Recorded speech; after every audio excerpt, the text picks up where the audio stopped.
ঊনকোটি জেলার নতুন জেলা কারাগারের নির্মাণ কাজ দ্রুত শেষ করতে জারুইলতলায় নির্মাণাধীন প্রকল্প পরিদর্শনে গেলেন সমাজ কল্যাণ ও সমাজ শিক্ষা দপ্তরের মন্ত্রী টিঙ্কু রায়। ওনার সঙ্গে উপস্থিত ছিলেন সংশ্লিষ্ট দপ্তরের আধিকারিকরা।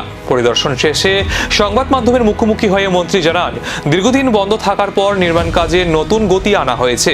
চলতি বছরের ডিসেম্বর মাসের মধ্যেই নতুন জেলা কারাগারের কাজ শেষ করার লক্ষ্যমাত্রা নির্ধারণ করা হয়েছে। এ বিষয়ে সংশ্লিষ্ট আধিকারিকদের সঙ্গে বিস্তারিত আলোচনা হয়েছে বলেও জানান তিনি। হঠাৎ করে কেন এই জেলখানায় পরিদর্শন? এই জেল নয়, আমরা আসলে নতুন জেল যেখানে নির্মাণ হচ্ছে সেখানে আইজি প্রধান যিনি জেল দেখেন তিনিও রয়েছেন। তো আমরা এসেছিলাম আমাদের যে জেলের নতুন জেলের কাজ চলছে, এই কাজটাকে কী করে আরও ত্বরান্বিত করা যায়, দ্রুত গতিতে কী করে সেটাকে শেষ করা যায়। তো যারা এজেন্সি কাজ করছে, পিডাব্লিউডি সহ অন্যান্য যারা ছিলেন, তো তাদের কাছ থেকে আমরা একটা কমিটমেন্ট নিয়েছি যে এই বছরেই অর্থাৎ 2026-এর ডিসেম্বর পর্যন্ত সেটাকে শেষ করে এই জেলটাকে সেখানে স্থানান্তরিত করা।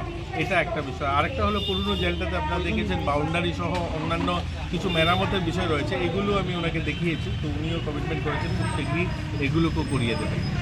পুরনো জেলের এখানে মানে এখান থেকে জেল সরে যাওয়ার পর এখানে কি বিকল্প কোনো কিছু ভাবছেন? এগুলো ভবিষ্যৎ পরিকল্পনা দেখা যাবে, নিশ্চয়ই আমরা কোনো না কোনো কিছু করব। কৈলাস শহরে টাউনের জায়গা খুব কম, শর্টেজ জায়গা, এখানে বড় কিছু করা যেতে পারে। একটা ভালো জায়গা শহরের বুকে, আমরা দেখবো সেগুলো এখানকার লোকের। নতুন জেলা কারাগারের নির্মাণ শেষ হওয়ার সময়সীমা ঘোষণা হলেও পুরাতন কারাগারের জমির ভবিষ্যৎ ব্যবহার কি হবে সে সিদ্ধান্তে গুরুত্ব পাচ্ছে সাধারণ মানুষের মতামত।